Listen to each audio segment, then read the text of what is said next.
In this video, I'll show you how to pay utilities with UnitedHealthCare UCard in 2026.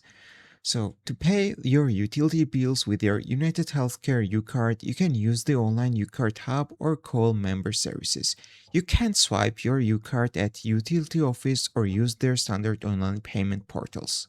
So here are the steps what you need to do. So let's see what is the first option.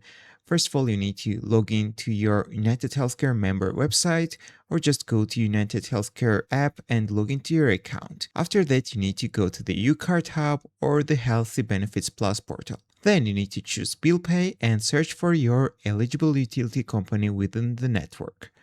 After that, you need to submit the payment, follow the prompts to enter your account details, and authorize the credit transfer. So that's the first option, and also we have got another option. You can make it with the phone payment, so you can call UHC.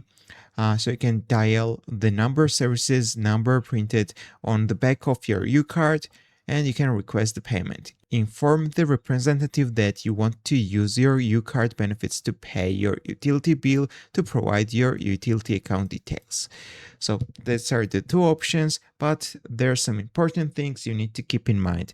First of all, processing time. Utility companies usually require up to 7 to 14 days to process and receive payments made through the UCard Bill Pay network. Always pay ahead of your due date to avoid late fees. Also, eligible funds, your UCard is not a standard Visa or MasterCard. The utility funds are managed via UnitedHealthCare's designated bill pay network. So that's all I wanted to show you in this short video tutorial. If this video was helpful for you, don't forget to click the like button and don't forget to subscribe.